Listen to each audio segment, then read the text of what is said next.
Welcome class 10th। बेटा बहुत दिनों बाद इस तरह से वीडियो लेके आई हूँ। इसके तो नोट्स बने पड़े हैं जो चैप्टर आज हम करने वाले हैं। एक्चुअली पेपर सर पे आ गए हैं तो मैंने सोचा थोड़े इंपॉर्टेंट क्वेश्चंस, वो क्वेश्चन जो आपके एनसीईआरटी में आ चुके हैं, भाई एनसीईआरटी में है और पेपर में आ चुके हैं, उन क्वेश्चंस को एक बार डिस्कस कर लो। चैप्टर तो वैसे मेरे ख्याल से आता होगा, आप लोगों को नहीं आता तो वीडियोस देख लीजिएगा। ठीक है, चलो चैप्टर आज ले रहे हैं हम लोग केमिकल रिएक्शन एंड इक्वेशन, और आज की क्लास में वेरी शॉर्ट क्वेश्चंस हम करने वाले हैं। ठीक है, कुछ क्वेश्चन सामने लिखे हैं, कुछ और बता दूंगी। ठीक है, पहला क्वेश्चन देखो, पहला क्वेश्चन है क्वेश्चन फर्स्ट का ए बी पार्ट। मैंने ये इसलिए स्पेशली बनाया क्योंकि वो बच्चे बोल जाते हैं कि आपने चैप्टर समझा दिया पर क्वेश्चन अटेम्प्ट कैसे करने नहीं समझ में आता, तो अटेम्प्ट करना सीखो। ठीक, अब why should Mg magnesium ribbon can magnesium ribbon be clean before burning in air? जलाने से पहले मैग्नीशियम रिबन को क्लियर क्यों किया जाता है, साफ क्यों किया जाता है? था ना भाई चैप्टर में। ओके, तो इसका आंसर क्या होगा? मैग्नीशियम जो है वो रिएक्टिव है। रिएक्टिव यानी कि बड़ी आसानी से एटमॉस्फेयर के ऑक्सीजन से रिएक्ट करता है और अपने ऊपर एक लेयर चढ़ा देता है। मैग्नीशियम ऑक्साइड की एक लेयर आ जाती है, ठीक है, जिससे जलने में बाधा आती है ना। जलाना चाहोगे तो जलेगा नहीं क्योंकि ऑलरेडी उसके ऊपर एक परत चढ़ी हुई है, जैसे जंग जैसा चढ़ता है ना, हाँ कुछ वैसा ही समझो। ठीक है, तो ऑक्सीडाइज हो जाता है। ठीक, तो आप आंसर क्या लिखेंगे, क्योंकि वेरी शॉर्ट कर रहे हैं, एक लाइन में आंसर लिखो।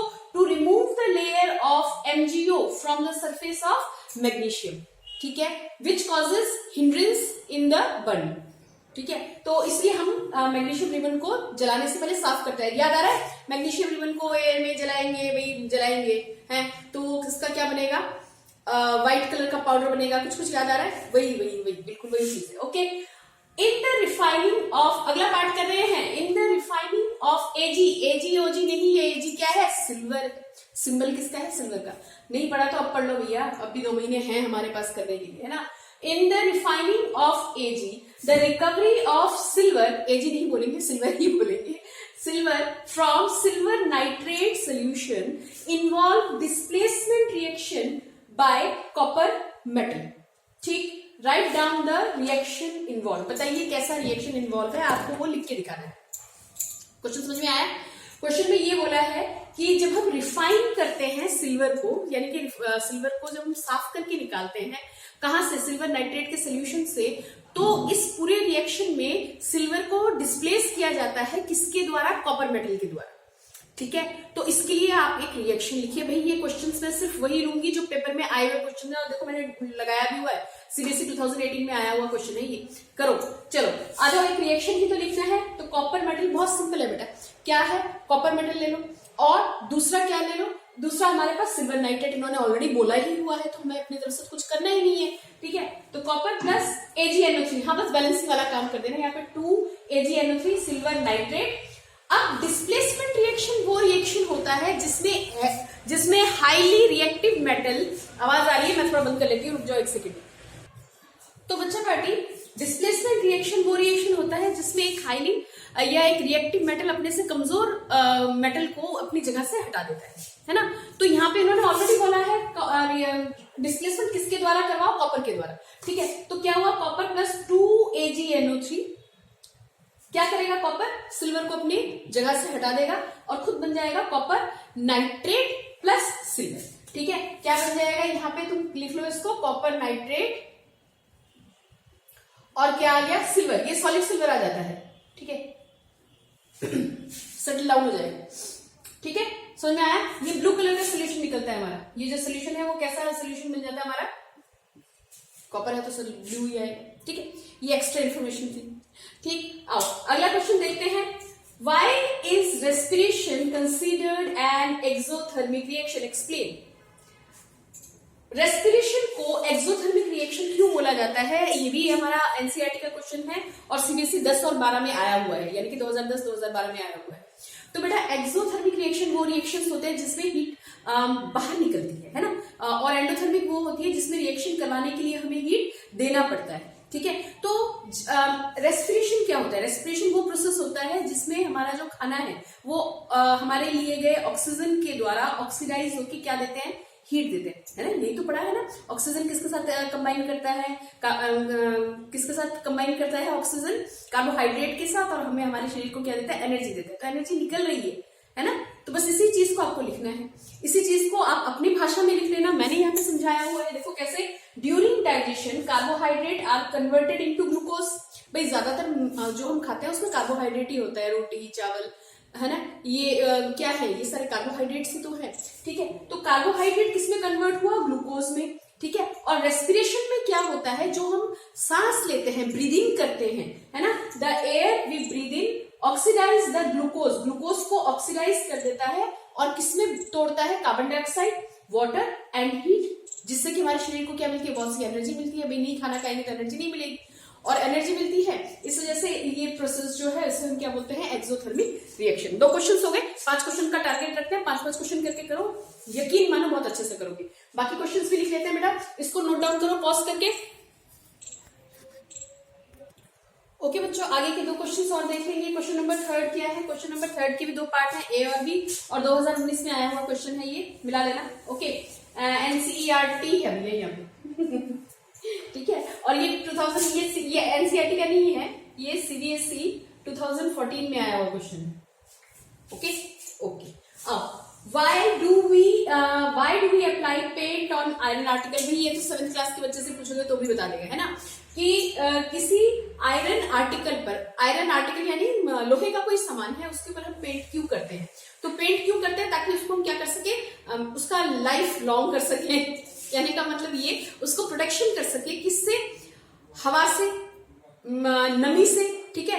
तो जो पेंट होता है ना, पेंट, वो पेंट क्या करता है, प्रोटेक्टिव लेयर की तरह काम करता है, किसकी तरह, प्रोटेक्टिव लेयर की तरह, ताकि डायरेक्ट जो लोहा है ना, आयरन है, उसके सरफेस पे डायरेक्ट क्या ना पड़े, हवा और पानी के साथ कांटेक्ट में ना है। बस वही आंसर मैंने लिखा है, ठीक है। चाहो तो एज इट इज कॉपी करके आंसर याद कर लो, या अपनी तरफ से बना दो, ठीक है। क्या लिखा है हमने, टू प्रिवेंट फ्रॉम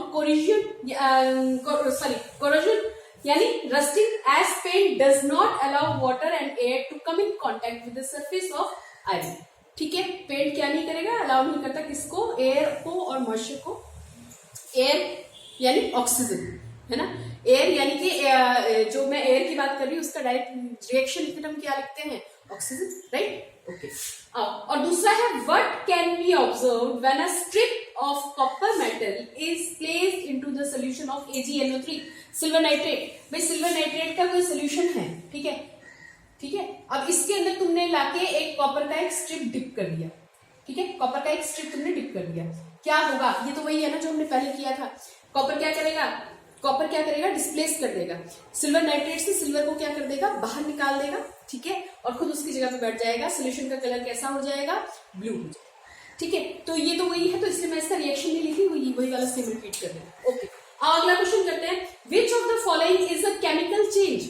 ओके, आपको बताना है कि ये जो नीचे लिखा हुआ है इनमें से कौन सा केमिकल चेंज है, और उसका रीजन भी देना है, ठीक। तो पहला पार्ट उठाते हैं, क्वेश्चन नंबर 4 का फर्स्ट पार्ट। ए में क्या दिया है, बर्निंग ऑफ वैक्स, बी में क्या दिया है, मेल्टिंग ऑफ वैक्स। भाई देखो 2 तरह के हमने चेंजेस पढ़े हुए हैं, एक पढ़ा हुआ है केमिकल चेंज और एक हमने पढ़ा हुआ है फिजिकल चेंज।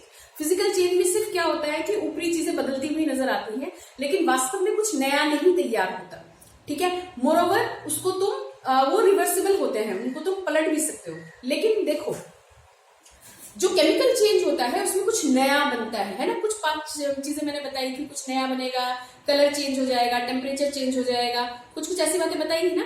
बस वही हमें देखना है कि ये है क्या, burning of wax and melting of wax. अगर तुम ये लिखते हो मेल्टिंग ऑफ वैक्स तो गलत होगा, क्यों, क्योंकि पिघलना, पिघल के सॉलिड से क्या किस में बदल गया, लिक्विड में बदल गया, बस इतना ही हुआ, कुछ नया बना क्या, नहीं बना, ठीक है। लेकिन बर्निंग ऑफ वैक्स में क्या है, वैक्स एक्चुअली कैसी चीज है, हाइड्रोकार्बन है। वैक्स क्या है, हाइड्रोकार्बन।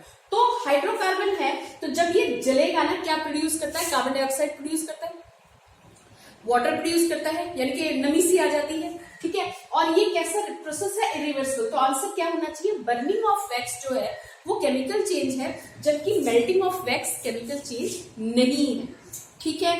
अगला देखो, फर्मेंटेशन ऑफ फ्रूट जूस या डाइल्यूशन ऑफ फ्रूट जूस। बताओ इसका आंसर खुद से करो जरा एक बार। सेकंड वाले का आंसर करो, बोलो। Fermentation of fruit juice, fruit juice का फर्मेंट हो जाना है। गन्ने का रस वगैरह पीते हो या कोई भी रस जैसे हम पीते हैं, थोड़ी देर के लिए रख देते हैं, उसमें झाग सी आ जाती है, अजीब सा फाउल सा स्मेल हो जाता है ना।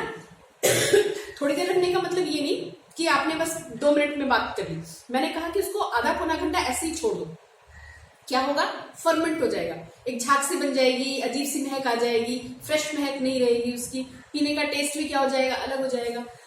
बहुत सिंपल है। जब तुम गन्ने का जूस रखा हुआ गन्ने का जूस अगर देखो तो उसका कलर ना चेंज हो जाता है, जबकि जो फ्रेश निकला हुआ गन्ने का जूस होता है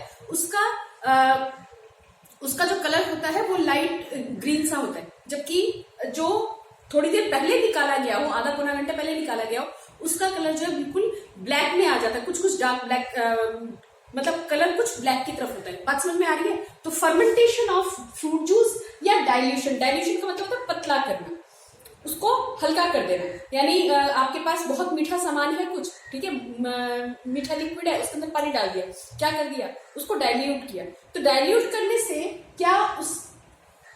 क्या कोई अलग से चीज बन गया? नहीं, लेकिन यहाँ पे क्या हो रहा है, फर्मेंटेशन ऑफ फ्रूट जूस में स्मेल अलग से निकल के आ रही है, ठीक है। तो this would be the answer. बोलो, बात समझ में आ रही है? बस एक लास्ट क्वेश्चन और कर लो, मुझे पता है बोर लग रहा होगा, लेकिन एक लास्ट क्वेश्चन और करो, 5 क्वेश्चन का टारगेट रखेंगे दिन का, ठीक है। अगला क्वेश्चन लिखते हैं, एक लास्ट बहुत छोटा सा बहुत मजेदार क्वेश्चन देखो। Name the oxidising and reducing agent in the following, क्योंकि शॉर्ट क्वेश्चन कर रहे हैं तो शॉर्ट सही करेंगे, ठीक है ना। तो ऑक्सीडाइजिंग और रिड्यूसिंग एजेंट का सिर्फ नाम बताना है हमें, ठीक है। बेटा देखो क्या समझाया था, इसके साथ ऑक्सीजन लगा हुआ है, रिएक्शन होने के बाद यहां से ऑक्सीजन गायब, ठीक है। तो यानी कि ये हमारा कॉपर ऑक्साइड जो है किसमें बदला, कॉपर में बदला, है ना। यानी यहां से ऑक्सीजन निकल गया तो ये क्या हुआ, रिड्यूस हुआ, ये रिड्यूस हुआ और इसके अंदर ऑक्सीजन आके जुड़ गया, ऑक्सीडाइज हुआ। भाई जो रिड्यूस हो रहा है वो खुद रिड्यूसिंग एजेंट की तरह तो काम कर नहीं सकता, क्या समझे, जो खुद रिड्यूस हो रहा है जिसमें से ऑक्सीजन निकल रहा है वो खुद रिड्यूसिंग एजेंट की तरह तो काम कर नहीं सकता, तो वो किसकी तरह काम करेगा, वो ऑक्सीजन देने का काम कर रहा है, ऑक्सीडाइजिंग एजेंट, ठीक है। क्या होगा, ये क्या हुआ, ये हमारे पास हुआ ऑक्सीडाइजिंग एजेंट, ठीक है। हाँ, मेरे को समझ में आ रहा है, यहाँ पे Z लगाना चाहिए था, लगा लो ना Z, ठीक है। और ये क्या है, रिड्यूसिंग एजेंट, ठीक है, ये क्या है, रिड्यूसिंग एजेंट। हो गई बात खत्म, ठीक है। कल करेंगे कुछ और क्वेश्चंस, प्रैक्टिस करना, कम से कम इतना तो याद करके रखना, ठीक है। Bye, take care.